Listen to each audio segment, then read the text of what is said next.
get on that list before it's all said and done. And the Pistons decide to take their first timeout right here. Well, they've really kind of struggled offensively here, so I think this timeout is for him to really draw something up, maybe get an easy two and get their confidence back. You know, sometimes an easy basket out of a break is just what you need to get things back on track. And coaches always have plays specifically for that situation, coming out of timeouts for an opportunity to get a bucket.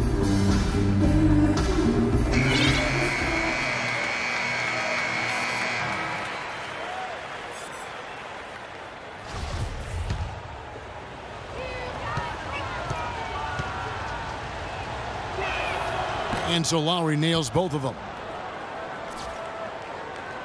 Kyle Lowry, an unrestricted free agent this offseason. Last year playing really well in a contract year. The question is, can he maintain that level of play now with this new deal? Benet setting the pick for Beal. Outside Williams. Lets it fly. And there's Bradley Beal on the assist by Green. For Philadelphia, they've gotten off to a rough start here in the second quarter, going just 1 for 5. And it's Lowry penetrating. And there's the call on Kyle Lowry. That's his first foul. Well, I love it. He gets there first, absorbs the contact. Nice play defensively. No flop there. He took that one right in the chest. Reggie Jackson's checked in for Kyle Lowry. Williams' shot is off. Looked like an easy 2 points right there. You know he's kicking himself for that miss. Mayo with it. Now Green defending. Offensive rebound. Here's Lee. And he finishes it off with a one-handed jam.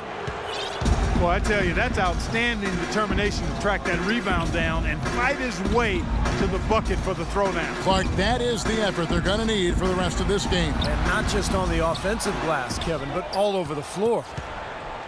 That's not a sight you see very often. I mean, he has a great feel for that jump shot, especially when he's open.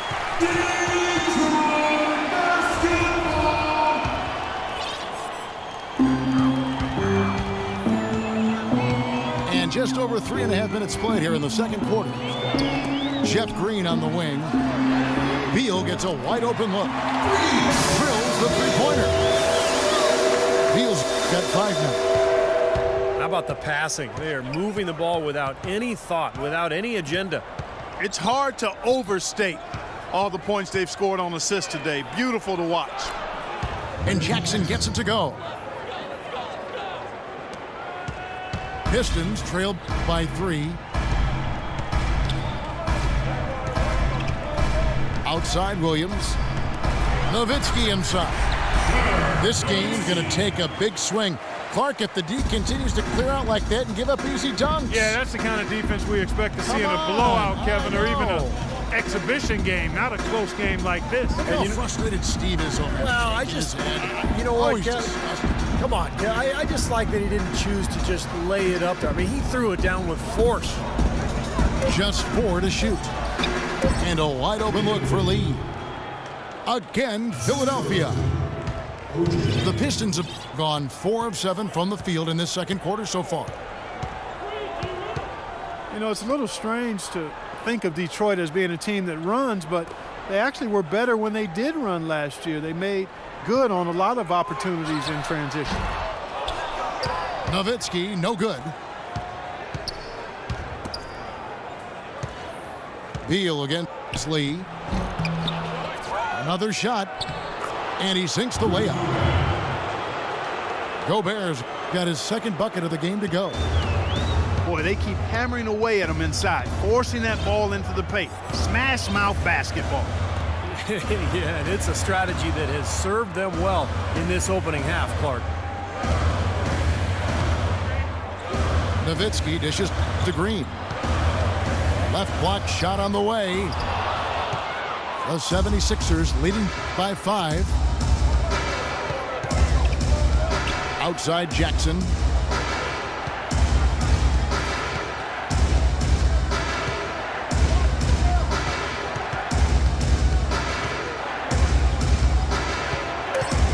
Lee is screen on Williams.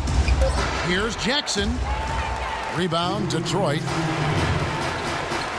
As you said, guys, you think of basketball in the Motor City, you think of a very deliberate game and, Steve, tough D. It had been the identity of basketball in this city for a long time, Kevin. But last year, the Pistons were a top 5 team in fast break scoring. So, you know, when they run, they're at their best. So the city might be entering a new era in terms of the style of play. And the first one drops. Well, you talk about the great European players in NBA history. Dirk Nowitzki, Steve, has to be right at the top of the list. Well, without question. And another distinction, you know, for Dirk is possibly the greatest 7-foot shooter in basketball history. Actually, I think he is.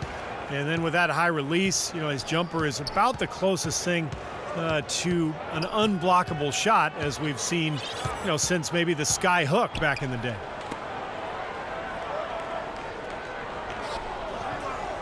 Duncan down low. He's working on Nowitzki. Duncan goes in. No luck. And it's Detroit the other way. You know, you mentioned the sky hook. Dirk has actually been working on a version of that shot with his lifelong German trainer. Still tinkering with his game and looking to add to it even now. And he's surely going to be a Hall of Famer. That's part of the reason why he doesn't stop working on it. The 76ers leading. Outside Jackson. Rebounded by the Pistons. Chandler's got 6 rebounds in the game. Even though he isn't having the best of games from the floor, it hasn't seemed to hurt him. Out to Parker. Deflects the pass. Stolen by Jackson. Hammers it home to polish off the break. Well, that's why they're on the lead. Aggressive play at both ends. Very nicely done there. Yeah, absolutely. They made the steal pay dividends instantly in the open floor. Well, Nowitzki has a game that's aging so well with his size and touch. He says in the offseason he trains more just on lower body strength than he does on shooting skills, trying to keep that great platform for his shot. So the whistle blows on the shot and 2 free throws for the contact right there. Yeah, the referee's all over that one. No doubt about it. Clearly a foul. Nothing to argue about there. And the first one drops. And the Pistons making a change here.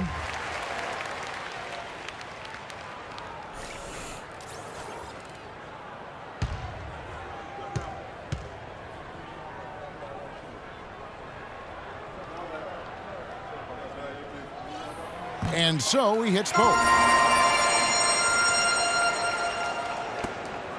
And here's Jackson. He's got 9.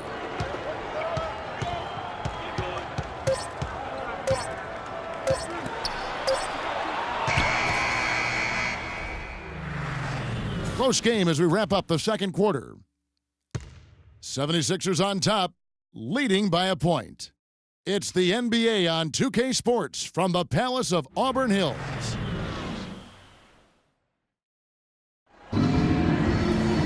And now the start of the second half. Neither side jumping out ahead through the first 2 quarters. Well, you know, it's always a challenge for a coach in a position like Brett Brown, leading a team through a season with 63 losses. How do you hold the Sixers players accountable in demand execution? Despite that lack of success, I think it goes back to his player development experience, understanding that the process is what you have to embrace as you're working towards more consistent success. And it's been a back-and-forth game so far with no ground given through the first half. Third quarter starting here now. Take a look at what Jackson's been doing. He has 9 points and 2 steals. They've got Johnson. Ellis is out there with Parker. Then it's Zach Randolph. And it's Chandler in the center position. That's the group starting the second half for Stan Van Gundy. And the 76ers making a change here. Lee's checked in. You know, the Sixers have really undergone a complete reversal in recent years from a team with a very old-school, traditional front office to a team that's now focused on the science and analytics of winning basketball. And quite honestly, guys, we're seeing more and more teams embrace the analytics side of things. Now let's send it to Doris from the sideline. Well, Kevin, the Sixers going young, and Coach Brett Brown explained their philosophy, saying, we try to highlight athletes and length. At this stage, we're trying to grow a blue-collar, hard-nosed defensive program. You take those athletes, put them in a defensive system, and get them playing in the open court. That's the flavor of what we're trying to do. Kevin, back to you. Putting those young legs to use, Doris. Thanks. 6 on the shot clock. It's Jackson with the drive. Jackson missing again.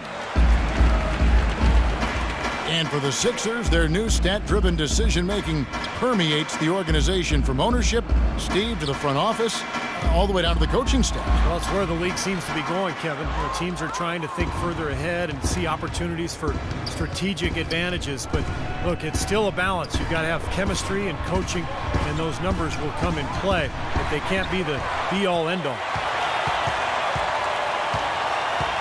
Ellis, right side. From beyond the arc. Controls the rebound and puts it back up and in. Randolph's got 5 now. Boy, I'm impressed with the determination he showed right there, getting himself in a good position under the glass. Did his work early there. Yeah, with the presence of mind, know just where the rebound was going to go to. And then the nifty touch to tip it in. That was beautiful. Some big points there. I mean, they got him on a nice play to get the ball right to the bucket. That's what they're looking for down the stretch, Clark. More of the same. Get it inside. Johnson, the pass to Chandler. There's the bucket. Good. Chandler's got the lead up to 3 now for the Pistons. You know, they'll want to generate more of those shots in tight, guys. Lee sets a screen for Jackson. Chandler with the block. And they'll keep possession. Thompson against Ellis. Thompson with the bucket. Thompson's got his first basket. That's just run-of-the-mill for him.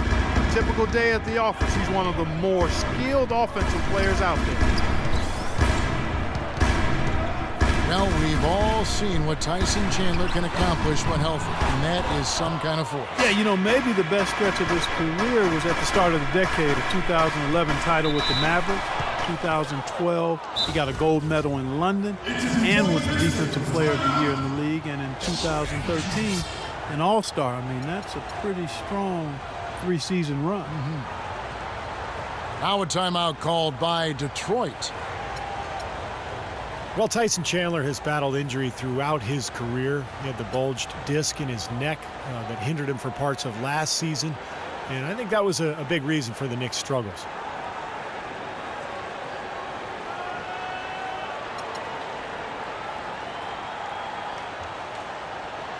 And the Pistons, an entirely new group now out there. Then for the 76ers, Lopez, he's checked in for Duncan. Durant comes in for David Lee. And it's Kyle Lowry in for Reggie Jackson. That one drops. He ties it up.